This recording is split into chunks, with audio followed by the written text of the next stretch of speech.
Let's take an early look at the plane crash that took the life of State Senator Doug Larsen, his wife Amy, his sons Christian and Everett, tragically on Sunday, October 1st, 2023. I'm Mike Cardosa. I run the Malibu Mike YouTube channel. I'm a flight instructor with 2,000 hours of experience in small airplanes, and I have some new data that has not yet come to light in any of the news sources that I've found that paints a pretty clear picture of the final moments of the accident aircraft. So we'll cover that as part of this analysis.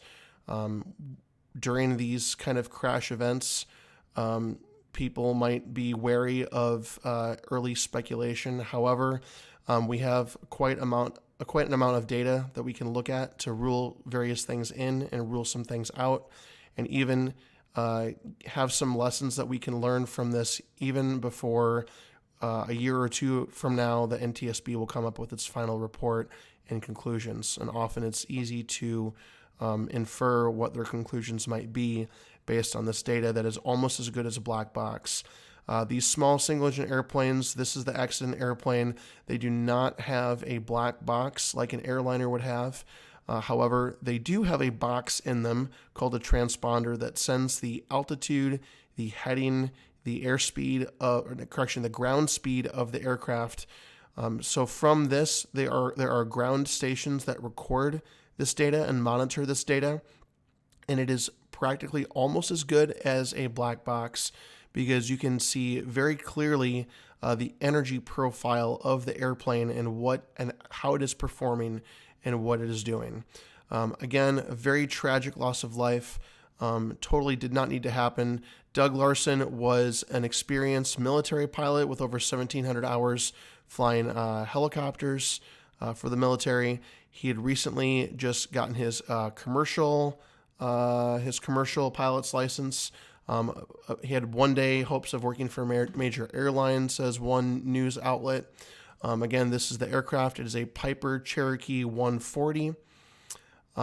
This aircraft is not known for being a heavy lifter or a highly performant aircraft. Instead, through various items of research, you come to find out that the typical useful load, it is called, that is the amount of pounds it can carry with fuel and passengers, is roughly between 770 and 1,000 throughout this model.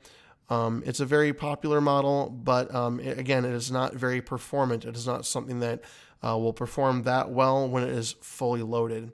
When you try to look up the history of the aircraft, you actually get to know a lot about the pilot, Doug Larsen. It has traveled all over the place. The most recent, leading up to the accident, it was Scottsdale, Arizona, and it's been all over Minnesota, Springfield, Illinois, North Dakota, South Dakota, all over Minnesota, Ironwood, Michigan, even Niagara Falls, Maine, Vermont, Texas, Iowa, Ohio. It's been all over the place. So it's not clear how much mountain training or mountain experience Doug might have had. Again, he just got his commercial pilot's license, which is essentially a more stringent private pilot examination where you're doing 5 or 6 new maneuvers in addition to what were accomplished in the private pilot check ride. The check ride is the final exam where you either meet the airman certification standards or you do not. So accomplishing a commercial check ride is very common for someone who has already a private pilot's license, someone who already has a instrument rating. So it's likely that, especially if you're flying helicopters 1,700 hours for the military, that Doug likely had an instrument rating as well. So a fairly skilled pilot, I would guess, just based on the information we can gather from the internet about this airplane being all over the place and the resume that Doug has for a history as a pilot. So the pilot is the first thing we look at when accidents happen. We also look at the aircraft itself. Again, not a very performant aircraft. When I loaded up the information for this aircraft for weight and balance into ForeFlight, and I loaded up the area around the airport. Like the temperature was between 13 and 16 degrees Celsius, which is roughly between in the 50s. You want cold air as a pilot. It makes your engine perform better. It means there's more air particles flowing over the wing, giving it more lift. But even in the 50s, this airport is something we'll have to look at as well. It's not going to give the best climb performance for this airplane. When you look at the data, it turns out that this airplane is only going to climb approximately 355 feet per minute, according to the pilot operating handbook and how ForeFlight calculates the performance data. 355 feet per minute off of even a very long runway is not a very comforting climb performance number. So as we look at the area surrounding the environment surrounding this accident, again, the temperature was somewhere between 13 and 16 degrees. It was cooling off. It was cooling off because the sun had just set. Notice the winds are light and variable. This means winds out of 260 at 3 knots. This means out of the northwest at 4 knots. Very, very light winds. Clear skies. Typically, clear means clear below 12,000. So there might be a high layer of clouds up above that is making it so you can't see the stars. We're not sure about that based on this data alone. The sun had set at 7:01 p.m. To give you an idea for how dark it is, typically we are allowed, we're allowed to log night currency landings an hour after this time. So at 8:01 p.m. local time, it was probably getting very dark. You typically, if it's 4th of July fireworks, it'll be an hour after sunset.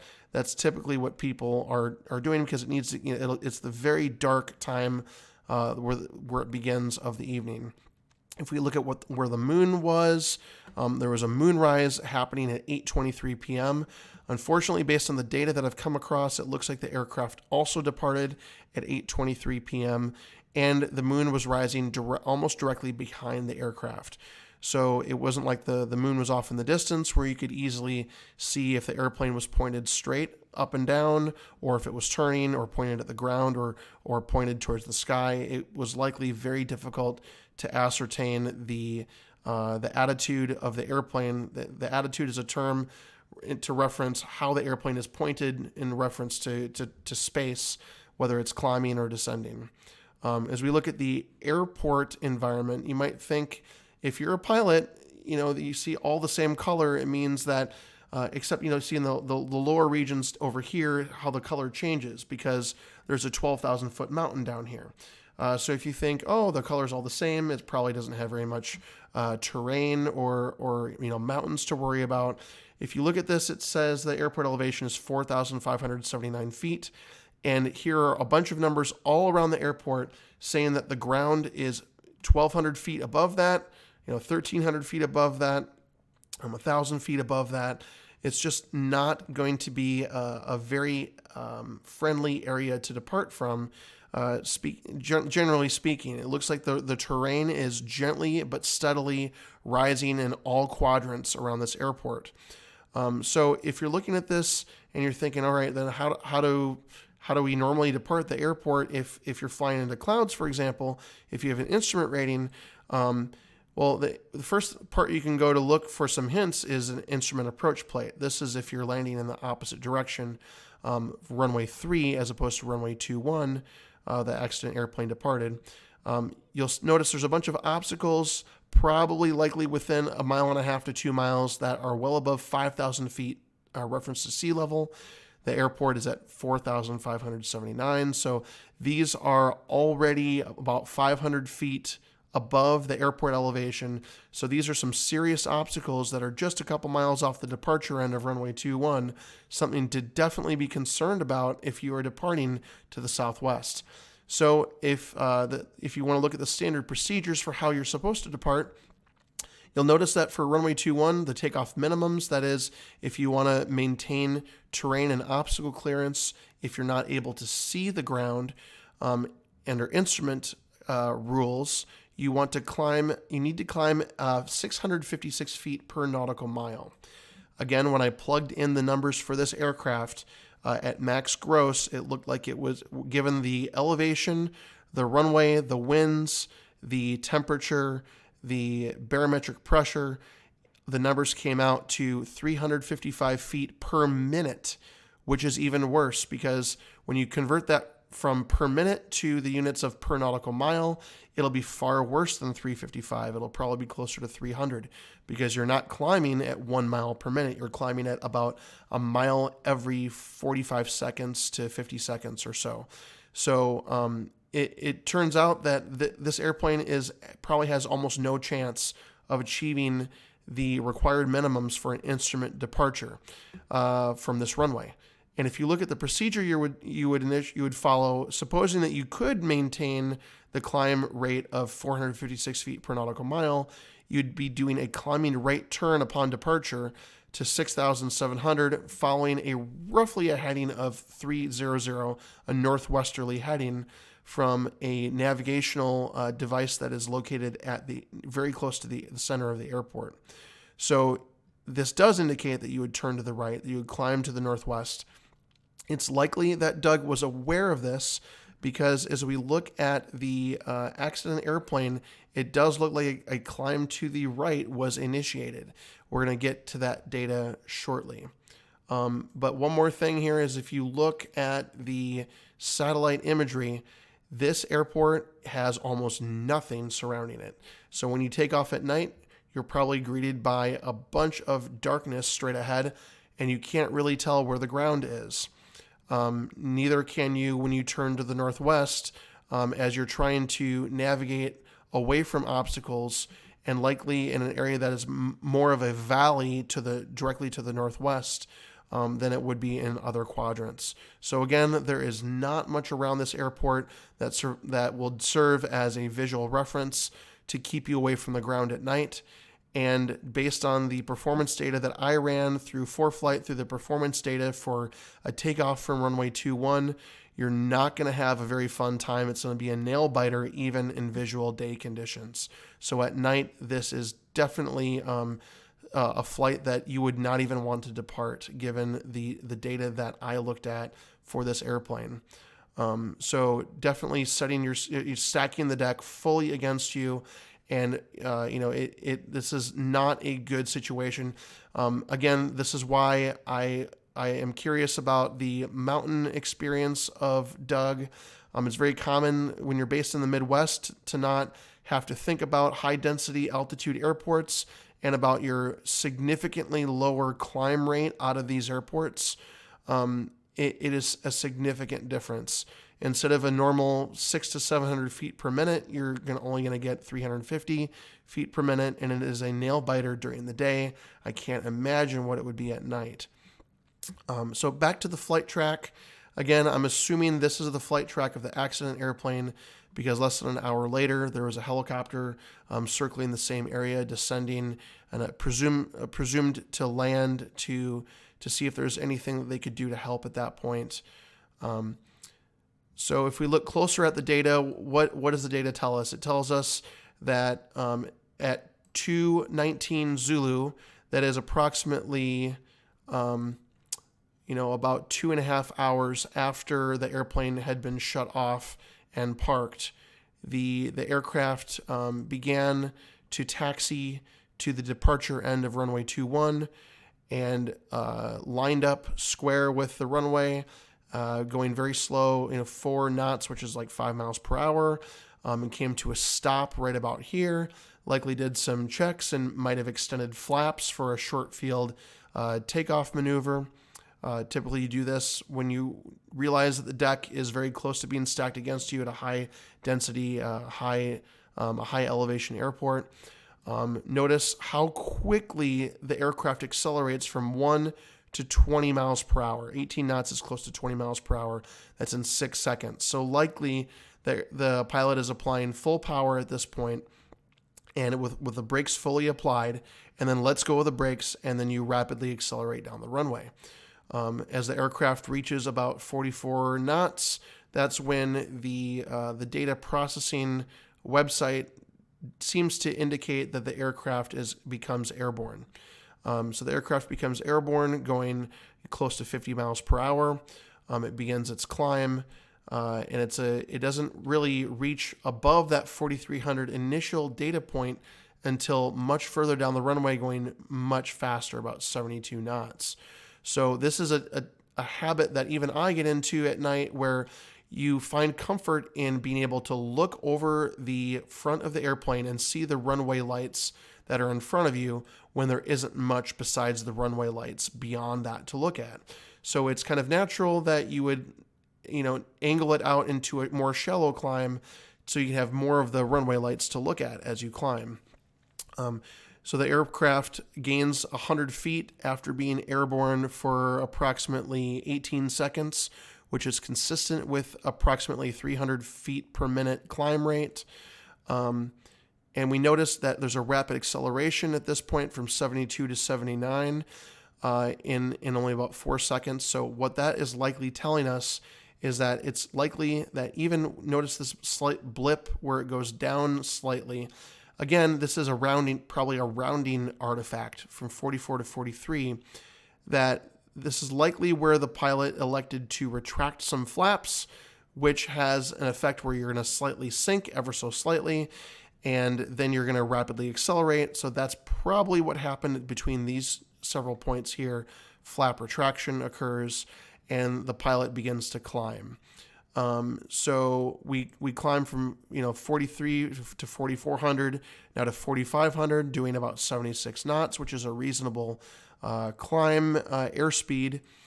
And what we notice next is the aircraft decelerating from 76 to 72 to 69 to 68, and it starts to slightly lean to the left here. What this is typical is an effect of pointing the nose higher.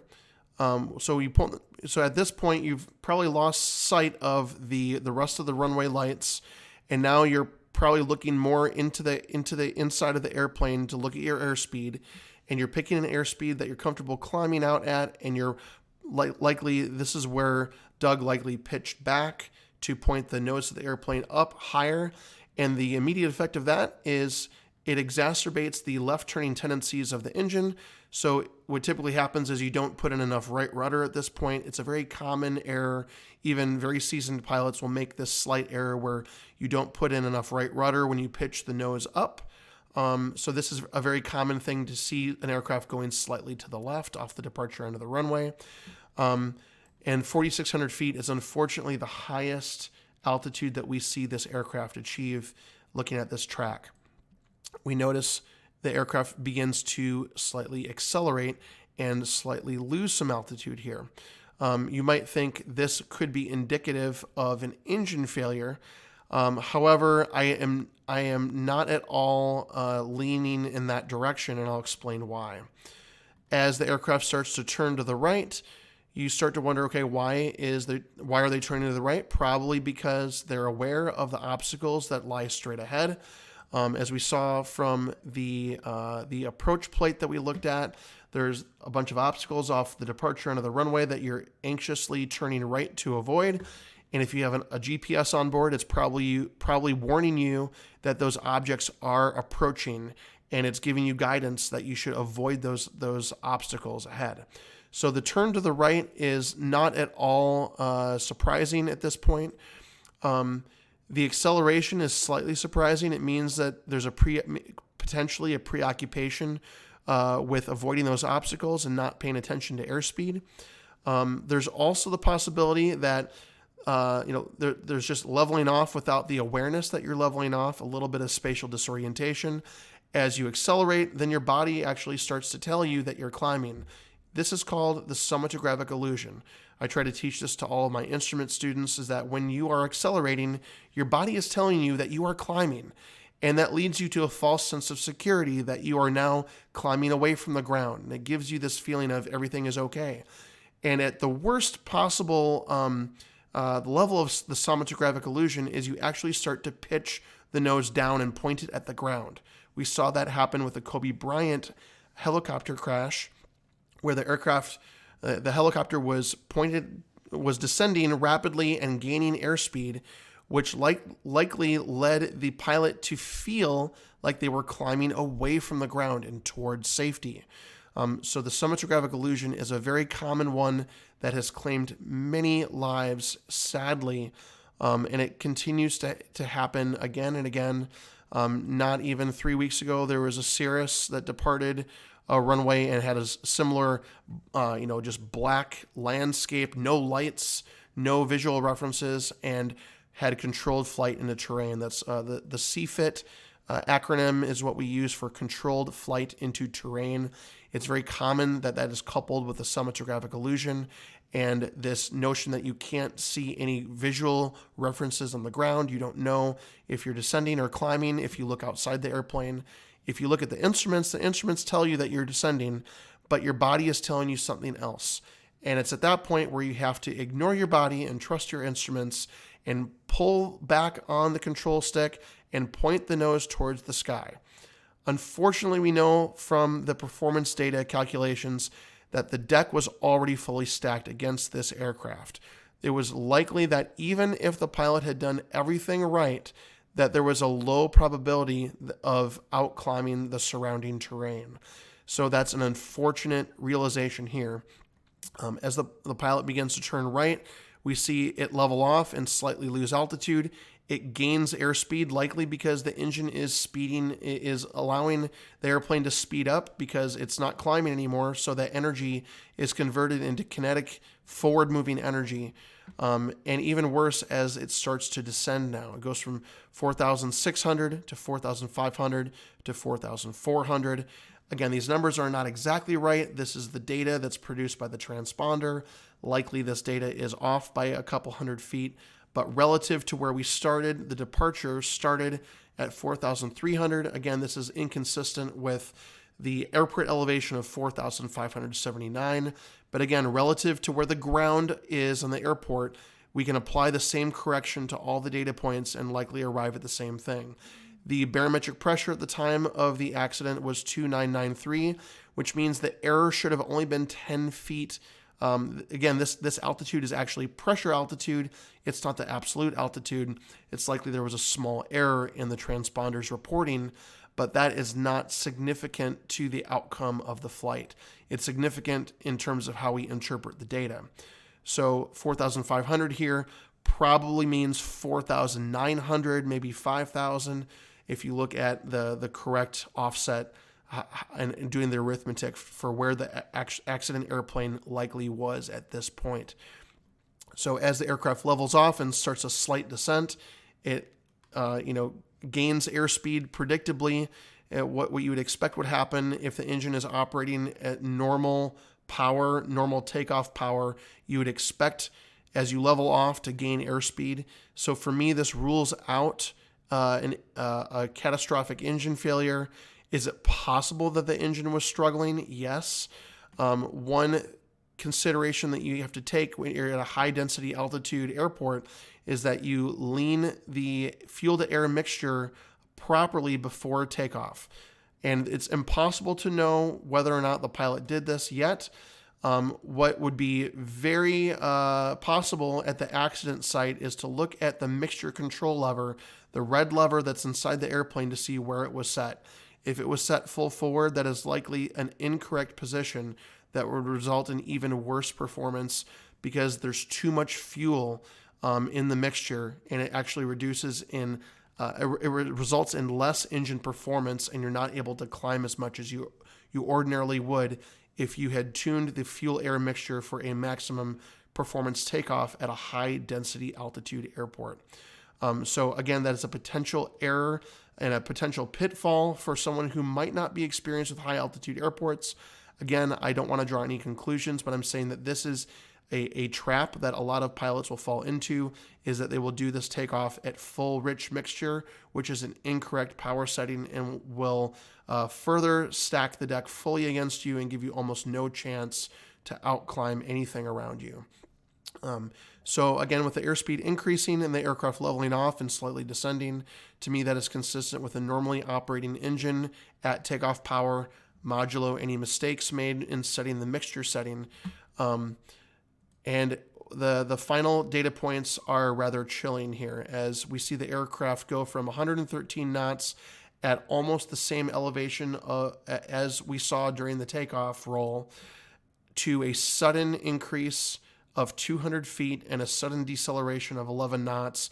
This likely meant that in the final moments of this aircraft's flight, the pilot realized that they were extremely close to the ground and they were pulling back on the controls to climb away from the ground, but likely that their efforts were not able to outclimb the surrounding terrain. So it is likely that this was not a sudden event where the pilot was not aware of what was going on. It's likely the pilot was aware in the final couple seconds that the aircraft was in peril at this point. So a very uncomfortable data point to look at as I was reviewing the data for this case. So it is likely the NTSB is going to rule that the pilot error is likely the cause here, that there's potential for the aircraft to be not only loaded to the maximum, but there's also the temptation to overload the aircraft. We won't know until they review the fuel receipts and do some backwards calculations to figure out potentially how much fuel was on board at the time of departure. We might not have enough information to know if it was overloaded, but we know that running the data at maximum load that is legal to depart, the deck was stacked fully against the situation, and likely there was never going to be a positive outcome possible from the moment this aircraft lifted off the ground. It was doomed to this outcome. It is a very sobering result. With that, again, this is just the summation here to summarize. A fully loaded airplane like this was not set up to climb in a way that would have produced a successful outcome. Likely the pilot was looking out into a black abyss and not able to tell if how much they were turning or pointed down or up at the ground or the sky. And so that is further stacking the deck against them. And as the level off and descent happened here, it's likely that the physical phenomena that the pilot was experiencing was the belief that you are climbing away from the ground, that things are okay. There's a possibility at the end that if the landing light was still on at this point, that they caught a glimpse of the ground and started to rapidly climb away from the ground, but were unable to maneuver in a way such as to avoid the ground impact. So all of these things combined kind of paints a pretty full picture, in my opinion. I believe the NTSB might not have anything more than this data to go off of. It's possible that the aircraft avionics might have saved some logging data to indicate that it's going to match this flight performance path to verify that this data accurately represents the state of the flight in its final moments. There's also a chance that the engine monitoring data will be saved and will potentially rule out an engine failure as part of the probable cause of this accident. And typically what they also do is they will tear down the engine and look for any defects or anything that would explain any potential power loss as part of this, even like a partial power loss. They might be able to run the engine even after the crash and determine if anything could have been wrong with the engine during its final flight. With that, I encourage all of you to stay safe, to run your performance numbers before departing a high elevation airport, to seriously consider the risks involved of flying at night when there's potentially no visual references outside for lighting, and to be aware of the somatogravic illusion. That is, when you accelerate, your body is telling you that you're climbing, and to resist pushing forward on the stick to level off, but instead to trust your instruments to fly, to climb at the desired airspeed, to stay away from the ground, to climb away like you're supposed to. And it's just a truly tragic loss of life. This week also we saw the loss of Richard McSpadden. I was inspired for years by all the videos he put out of early analysis of crash events, and I've learned a tremendous amount from him, and to lose him this week is really just a dagger that is very hard to overcome. So with that, I invite all of you to be safe, to participate, be an active participant in aviation safety. Go to your local IMC club, form communities with pilots and with aircraft type clubs, and learn from these mistakes so that we don't repeat the same mistakes and so that we don't have a controlled flight into the ground ourselves as we look at these tragedies and as we try to learn from them. So with that, I'm Mike Cardosa for the Malibu Mike channel, and I'm going to sign off. Have a good night.